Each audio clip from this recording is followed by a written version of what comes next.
Your boy is back. Yo. This is really, we have an exciting speaker. I've known Clay for a long time. This is Clay Clark. He has got a list of wonderful accolades, which he can tell you about because he's better at bragging on himself than I am. But get ready for a fun time. This is Clay Clark. He opened DJ Connections and many other things. Clay.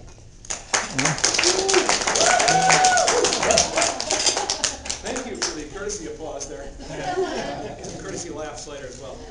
If you guys look at your handout here, the first handout that we have, I like to quote other people. I'm a big reader. And I thought we would start off today by talking about the economy because I know it's kind of like in the small business world. We get frustrated by people talking about how bad it is and then stopping spending, which creates more bad economy. So where can we kind of see it from our perspective? But looking at here, it says, Winston Churchill says, if I am an optimist, it does not seem too much use being anything else. He's basically saying there's no point being anything else. And he said this during World War II. He said this when he took on Hitler. He said this his entire reign. Then we look here and it says Thomas Edison. So this is in around 1920s when he said this. He says, be courageous. I have seen many depressions in business. Always America has emerged from these stronger and more prosperous. Be brave as your fathers before you. Have faith, go forward. This is in 1920. So then we move forward a little bit longer. We get to a guy by the name of FDR, and he says, there is nothing to fear but fear itself. And he said this as his way to implement the New Deal. And again, the concept was, okay, there's nothing to fear but fear itself. Let's get on with it. Let's quit being weak about it. I don't necessarily endorse the new president. Maybe I do, maybe I don't. But the point is, if he will just convince everybody that it's going to get better, then it will get better because people, for some reason, have this herd mentality. The third thing here says, be fearful when others are greedy and be greedy when others are fearful. And this was Warren Buffett. He just said this recently in the interview for his book. So again, you've got people that are talking over different periods in history as we've gone up and down, and all of them say the same thing. It's going to get better. However, Warren's saying, buy your competition out when it gets bad. Buy them out. Use it as your advantage. So for what it's worth, these are some words from people who are much more encouraging than me. So there you go. All right. Go into fabulous handout number 2. Hand number 2 here. Get this here for you. There we go. Let's throw that on the floor. Basically, if you look at the handout here, these are some of the books I'm going to be talking from today. I just want you guys to know where this information is coming from. I don't just sit down and make up these concepts.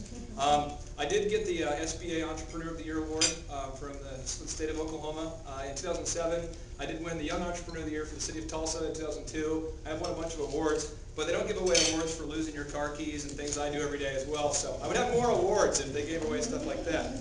But looking at this, these are some of the books that are influential that we'll be talking from today. And I like to use the Isaac Newton quote. He says, if I have seen further, it is by standing on the shoulders of giants. I just want to encourage you as a business person, there's no reason that you need to sit down and try to reinvent the wheel when it comes to DJing. Just go look at the company who's the best DJ company in the country, copy what they do, and improve upon it. That's all you have to do. There's no purpose for me to sit down and have 10 years of bad mishaps. Unfortunately, I didn't discover this until 5 years into the business. So, but the thing is, there's no need for us. We can just read case studies about Quik Trip and learn what not to do and what to do, implement it in your business, you're getting ahead. And finally, kind of the final preface for this talk here is Thomas Edison says, knowledge without application is meaningless.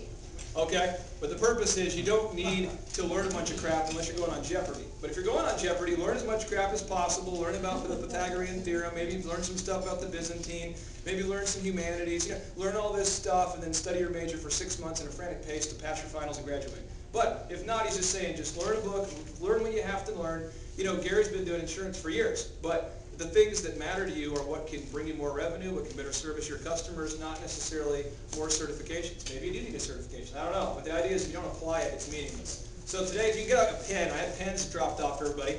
We should have a pen here. And today's purpose of the workshop is going to be kind of asking you to take just a moment and to look at your career and your business as a vehicle to get where you want to go, not an end of itself. Does that make sense? Give an example of what not to do. I started the DJ business. My whole goal starting the DJ business was I just want to become a millionaire by age 30. That was my whole reason for being a millionaire by age 30. Well, getting to be about age 25, I start going, okay, I'm getting to the financial goals I want to be at, but everything else is falling apart. I'm working 90 hours a week. You know, I'm making a ton of money. I can't spend it though because I don't ever see my kids, don't ever see my wife. I just work, work, work. I'm doing 8 shows a week, you know, DJing, speaking, etc. But I'm making all this money, but I'm not developing my life to the fullest. So what I'm asking you to do just for a moment, if you could, is just take a moment. You can write it on the back of one of the handouts there. If you can just take a moment, think about where you want to be 5 years from now, 60 months from now, in terms of spirit, mind, and body. Not just financially. So it could be financially, but spiritually, where do you want to be? Or if you're not comfortable with that, maybe in terms of relationships. You know, where's your relationship with your kids, with your wife? Where do you want that to be? And just maybe write down where you want to be. And then mentally, do you want to be dumber or smarter? What things are you willing to do? Do you want to finish that degree? Do you want to read a new book? Do you want to accomplish this certain thing? And then it's physically.